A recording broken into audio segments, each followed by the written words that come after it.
Gare centrale de Milan, porte d'accès à l'Europe pour des milliers de migrants en quête d'un avenir meilleur.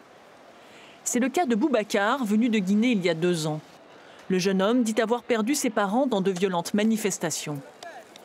J'ai quitté à Sicilia, c'est ici qu'on est arrivé à la gare centrale, à Milan ici.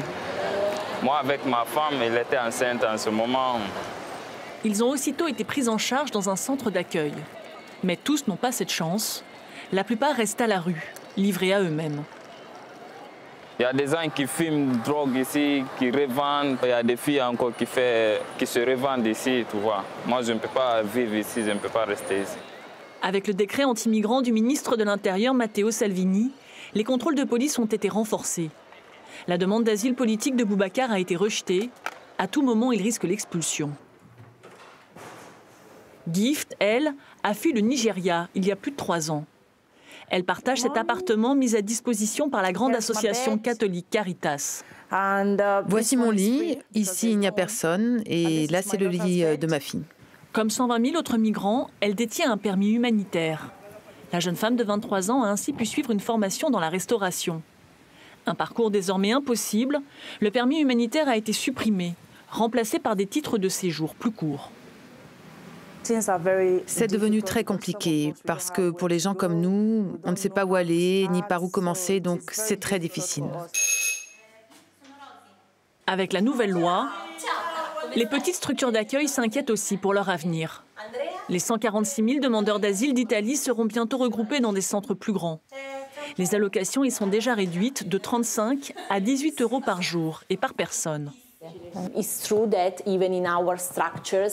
Il est vrai que même dans notre structure, il y a moins de migrants.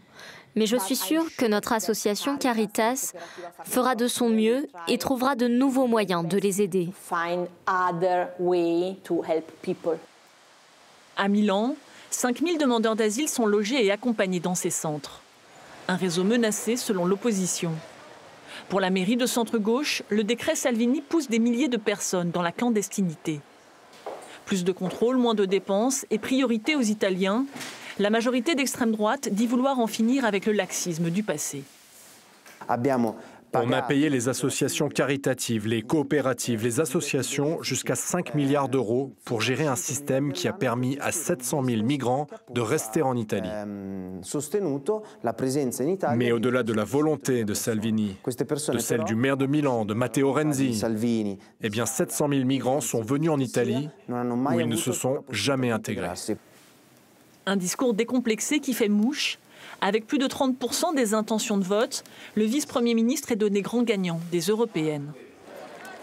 En première ligne, l'Italie de Salvini entend repousser les migrants en mer Méditerranée et réclame un meilleur partage dans le traitement des demandes d'asile entre les 27.